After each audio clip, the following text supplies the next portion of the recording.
welcome to the Way Podcast. My name is Chris Pentecost. My name is Michael Lavalley, and today on a journey to an unconventional life, we're actually going to be interviewing a guest we got here. What's your name, bud? Frederick Pineda. Nice. Welcome to the podcast, man. How you doing today? Good. How you guys doing? pretty good. Chill. I like the hat. Oh, thank you. I've had it for a while. Oh yeah, man. Work hat. Comes with good age. But anyways, we actually brought you in because we have a couple of things. I know a little bit about your life. Michael's learned a little bit about your life. We had a couple of questions for you if you're willing to answer. Yeah, absolutely. I'm glad you said that because it's already too late. We're recording. So, but before we start, maybe talk a little bit about like your background, like where you came from, and like what's your story? Yeah, absolutely. So I was here, born, raised in Orlando, Florida. Ended up going to the Marine Corps. Yes. Was in there for about 6 years. After that, got out, joined sales, and right now I'm currently doing construction. Nice. Wow, it's diverse. Yeah. Quite a background. I thought I had a lot of jobs. You gotta keep busy, man. Yeah. Honestly, that's the best way to keep on moving forward is keep your mind and yourself busy. Exactly. But since you said you were in the military, I actually had a big question about that. How has the military helped you become a better civilian? If it has made you a better civilian. If. No, it definitely does. I will say when it comes to at least the Marine Corps, you learn 3 core values, which are honor, courage, and commitment. And I for sure think they do teach you. I mean, even the Marine Corps said it themselves. Hey, if we can't make you a Marine, we'll make you a great civilian. So that's always been a thing. If it wasn't for the Marine Corps, my patience would be very low. If we've known each other for a long time, haven't we? I think since like middle school. Since middle school. Yeah. And man. if you remember in high school, I had a short fuse. Like Yeah, anything can tick me off. If you remember in high school, I had a lot to say about you. Yeah, no, I was not the best person. So, funny little history fact about us. We were both in the same ROTC class growing up through high school. He actually became my commander, which was pretty crazy because before that, I used to consider you like a bully. But I know, yeah. Yeah, you definitely changed ever since then. I remember when we first started hanging out again, you were just like, you had become a lot more calm, a lot more attentive, and listened a lot more, which was awesome. Well, the attentiveness has to do a lot with, I have kids. So you kind of really have to be attentive with kids. Yeah. But I do. More patient at the like. No, exactly. I'm so grateful that the Marine Corps taught me patience because sometimes when you're taking care of, other Marines, it's like taking care of children. Yeah. Okay, and you have to. So how does they teach patience? Like how did you learn patience? I mean, simply even in boot camp, when you're in boot camp, you're not allowed to move at all. You got to keep your strict face. You can't move your arms, your body, anything. Yeah. And you have a grown man this close to your face yelling at you and spits just flying everywhere in your face. Oh. You'll learn how to, stay keep quiet. yourself, Yeah, exactly. Because if you don't, you're not going to win that fight. I'll tell you that right now. You're not going to win a fight versus your drill instructor. Dude, I used to work in a theme park and one person spit on my face. I don't think I'd be able to go. Oh, man, I'm not going to lie. That was the hardest thing. Till this day, I'll never forget. There's one of my drill instructors. He had such bad breath. Oh, no. And the spit would just linger in your face. Oh, no. I know. And you can't wipe it off. You can't touch your face. You can't touch anything. You just stay still. Did like people start laughing sometimes, like Oh. like since the sentence, or like or Yeah. they just like No, the first day. So you have a first week of basically they call it receiving, and you're just doing a lot of paperwork, getting all your uniforms, things of that nature. On that Friday, you actually receive your drill instructors, and they call that Black Friday when you get to meet your drill instructors. Not that bad. It's actually pretty cool. They stand there, do a speech, all the cool stuff, right? Okay. And like basically things you see on TV. Yeah, I was going to say, I saw a couple of YouTube videos like that. It was pretty cool. It looks exactly like that in real life. And then they call out the Senior drill instructor, and yeah, then the kill hat, all that, yeah. Yeah, oh my god. It's fun, but like that's the last time you'll see them as cool, and that's the last time they act normal. And then when you get them on Monday, they're all standing there looking cool, and literally they say, like the senior drill instructor goes, "You can have him." To the other drill instructor, he walks away. They start yelling. Immediately start screaming at you. And I'm not gonna lie, I found that funny. yeah. And they're like, "Run to the bathroom, run this way, come over here, run," to everybody. And I don't know, I just found it funny because I'm like, why are you yelling? Like, relax, dude, just talk to me. And we went to the bathroom, and one of the drill instructors saw me laughing on the first day. Oh, And no. I got my first nickname, which is not that complicated, it was just Jokester. At least He remembered me for sure. At least it wasn't Giggles. Oh, no. Imagine. I'd rather Jokester for Can I sure. get Giggles? So yeah, I guess like you said, like it helped you become a better citizen. So like by patience, but like what's other keys? Like I was explaining earlier, is the 3 core values: honor, courage, and commitment. For sure, my honor. There's nothing that's gonna fold me when it comes to my own morals.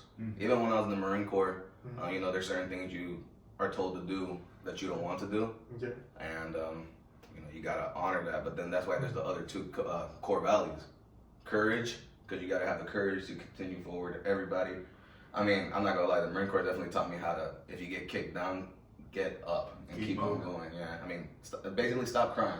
Get up and let's go. That's honestly one of the hardest things, especially in American civilians. Anyone who's not been in the military yet, one of the hardest things for them to learn is to, once you get kicked down, don't just sit there, take it. Just get back up, make a straight face, spit that blood out of your mouth, and keep going. Yeah, no, it's definitely, I think it's that simple.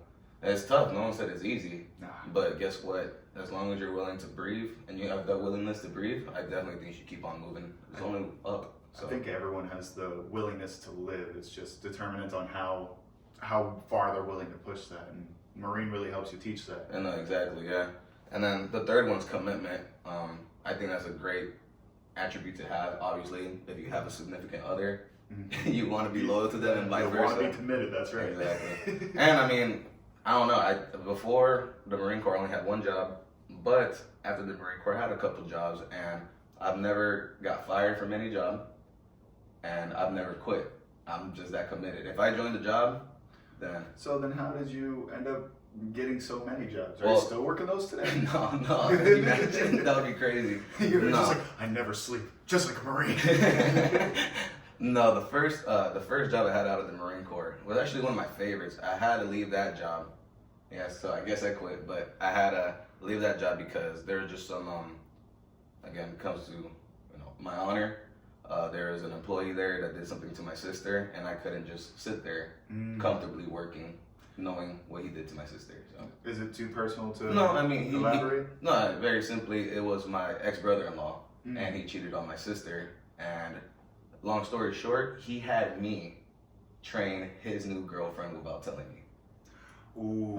And that was very disrespectful in my eyes. That's real messed up. So I had 2 options: burn this bridge, fight this guy, gain nothing, or just walk out respectfully, hopefully come back to this company one day. And that goes back to the patience. Yeah, no, exactly. So.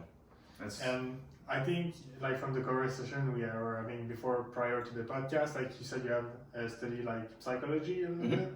Yeah. Like, can you tell us more about that? Like, what did you learn from that? What kind of? also, where did you learn it? Was it while you were in the military? Yep. Oh, Exactly. Tell us a little bit about that. So after my second deployment, I was a little bedridden for a little bit. Couldn't really do much. So they call it a VIP program. Okay. And basically you could finish college within 8 months, get your bachelor's within 8 months to a year and a half. Okay. So that's what I did. I had nothing better to do. I was in crutches, sitting on my couch. So then one of my staff sergeants told me about this program. I started off actually in business just because I never thought I was going to go to college. My main goal was always to be the Marine Corps. I thought that was going to be it. Okay. And obviously, it's the old saying, don't put all your eggs in one basket. I definitely did. And Because in high school, it turned out pretty well for you. yeah. I mean, you gotta do the best you can with what you have. You know what I mean? Yeah. And in high school, I'll never forget. I think I had straight A's the whole time in school. A's, AP classes, honor classes. Then I was in 11th grade, second last year before we graduate. And I found out the requirements to join the Marine Corps, all you need was a 2.0. I literally stopped. Like, I just stopped there. I was like, I don't need any of this. So, I could literally stop schooling right now and still be valuable. yeah. But God, I guess I don't. Like you said, it all worked out because I didn't need a great GPA to go to college. Because Marine Corps University is like it's in the base. Yeah. But yeah, I did that. Started that, and I started with a business major.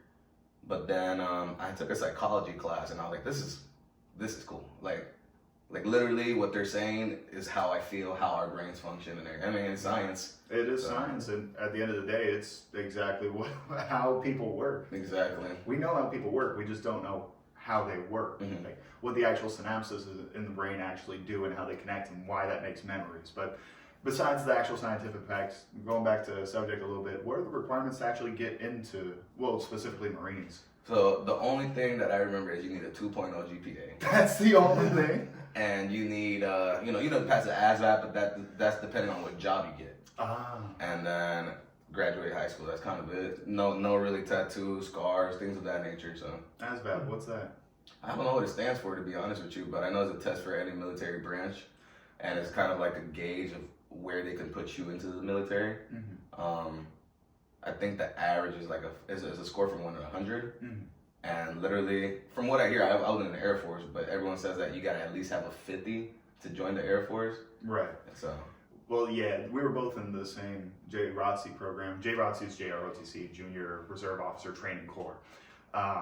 So while I was in there, I actually had to do the ASVAB as well. I had a very similar goal to Freddie, but I wasn't as striving for it. I was trying to get into the Navy. I had an ASVAB score of 86, so decent. I could get like a underwater welding job or something like that. That's not decent. That's actually very good. Thank you very much. What I meant by decent is like 6-figure a year job. Yeah, no, for sure, yeah. But the only thing that messed me up was the MEPS and which is the medical thing, right? Yeah, that's when you go to medical and they check you out one last time, yeah. Any idea what MEPS stands for? No idea. Probably like medical examination. There's so many acronyms in the military. It's not even funny. Yeah, and then you had to switch that mindset around when you actually joined. Nah, it didn't take that long. I'm not gonna lie. Yeah, so I guess I want to ask, like, you said you wanted to go to the military, like, and stay there, but like, why did you quit? Like, what makes you? Life. Yeah. So at the time, I was with my high school sweetheart. We were together for a couple years. Ended up marrying her. The plan was not to have kids, but the day we got married was the day she conceived our son. And the day my son was born was the day I went on deployment. So thank God I was able to see him be born. Yes. But I was not there for the first 8 months of his life. Oh. And then that was the first time I got shot. Damn. And I just realized I never had a dad. So I was like, there's no way I'm not gonna be in my son's life. Yeah. So you just. I decided, yeah. And it's something I actually never told my ex-wife that. Cause I didn't ever want her to feel guilty about it. I mean, fair. That goes back to the honor thing, but I think especially nowadays, it's more respectful to at least let your son know what was going on at the time. Oh, yeah, I'll tell him when he's older. When he's old enough. Yeah, I'm definitely gonna tell him, hey man, I left my dream because of you. You're the fault. You're the problem. Yeah, that's great for raising a child. Man, gotta keep that tough skin. You know what I'm saying? Oh yeah. Shit. Speaking of tough skin, what after you left the military, what integrated you back into civilian life? What was the first job you had after that? Yeah, so it was with my brother-in-law. I was very fortunate because my brother-in-law was like basically the right-hand man to the owner of the company. It was called Jampro, and it was a cleaning company. Basically, all I did was I was an operations manager, just a title really, but I was in charge of about 300 facilities, and all I did was make sure the clients were happy with the services we provided. And then at nighttime when we're cleaning, I would do pop-ups and make sure they're cleaned correctly, spot check everything, things of that nature. Very simple job, actually. I was very surprised because I remember talking to a lot of my peers that got out the Marine Corps and just asking them where they're working, how much they're making, and I was very shocked that I was making a lot more than them with no experience. Yeah. Do you think the Marines helped set you up for that? No, absolutely not. The only thing the Marine Corps set me up when it comes to the workforce, I would say, is being very, very goal oriented. Gave you that mission mentality. Yeah, exactly. It's literally just mission completeness. But no, definitely transitioning from the military to civilian world is very different, very hard actually, in my opinion, especially for some people. Like me, I wanted to stay in the whole time, so I was. You're a little miffed. Yeah, no, and yeah, it's true. And yeah, when I got out, I was fortunate enough to find that job and be with my brother-in-law. But I don't know, to be honest with you. Fair. Now that we've learned a little bit more about the actual experience you've had, you and I both know, and now y'all know that I was also in the JROTC. I had a dream to go into the Navy. What about you? Any plans or anything involving? No, I mean Canadian in military? Canada, it's not that much of it. Not even the RMPC? Is that what it's called? I don't know what's that. Royal Mountie Police, the Mounties. The Mounties? Yeah, nothing about police force, no. Nope, nothing. That's all the way through. Yeah. Well, that's fair. I just figured I'd open it up a little bit. Yeah, more. no, that's fine. But in Canada, like the military is not the same as here. I feel like the mindset towards that and everything like is just not that much of the. Oh yeah, military is a really big, really big in conscious minds, especially for the past generation or two for Americans, because of the terrorist attacks, how many proxy wars as well as actual wars we've gotten involved with, how much we spend on the military. My God, we spend a lot of money on the military, but for good reason. Yeah, no, for sure. I think the Marine Corps is not as budgeted as the other ones, but They want you to be able to survive on gravel. we literally get hand-me-downs. There's a vehicle called ITVs, and I'll never forget, like, the Army came, dropped them off, and they're so old, and we were happy. We got new cars. But yeah, no, we happy only with get what you hand-me-downs. Exactly, man. At least it works, so. That is fair. That is fair. I think I got one more question for you, and then we'll go ahead and leave it off there. But before I give you that question, if you made it this far in the video, I just want to make sure you throw a like down at the bottom. If you aren't subscribed yet and you like content like this, hit that subscribe button. If it's red, it's not hit yet. If it's gray, you're good to go. And hit that notification bell right next to it. Last thing. Make sure to follow our socials. We got them all available in the description below. We got a TikTok, we got an Instagram, we got a Facebook, like anybody uses that anymore. I use Facebook. Barely. For marketplace. Yeah, The marketplace. The marketplace is actually very, very well. Or very good, actually. It really is. I'm actually planning on getting a car from there pretty soon here. I don't have a car at the time, but I'm growing. Don't worry. But yeah, they got a lot of good things available, especially in local areas. Yes. Actually, do you think that would be a viable option for business? Like Marketplace? Yeah, just straight up. When I helped my ex-wife build her business, we started off in You Facebook. helped your ex-wife. Absolutely. I mean, we were married at the time. Her dream was to have a swimsuit company, so. I didn't mean to ask it like that. I meant like you helped her build a business. No, yeah, absolutely. Yeah. Wow. And it's funny because one day I'm gonna own a business. My plan is for 30. Thank God I was in the military, so luckily I get business loans and things like that. Really? Yeah. They give you benefits like that? As long as you got it honorably, you get the GI Bill to go to classes, colleges, and stuff like that. You Thank God. can get the house with no down payment also. Yeah, we get zero on house payments. We have zero on business loans. The business loans are actually very interesting because I just looked into basically how to use the military as an asset, and they literally won't let you get a loan unless you have a whole business plan. If you don't know what a business plan is, then But that's for any business. no, absolutely. But then if you don't know how to make a business plan, there is literally a free course that they show you how to build a business. And the whole course is basically, it shows you how profitable your business. They're never going to shut down your business. They'll just give you actual numbers, actual facts about what you want to do, and make a So business. you have plan. guidance and that, and you can have access to that, and that's great. No, it's really good. Like I looked into it all free. Yeah. And then for the business I want to do, I'm gonna keep it a secret for right now. Yeah, because we're gonna That's talk fair. it in the next episode. Oh, okay, there you go. Man's got better segues than I. But yeah, so that's actually perfect. Thank you so much for coming on, Freddie. We'll be seeing you in the next video. Next video is going to be coming out on Friday, so keep an eye out for that. And we hope you have a good one. Yes. See you later.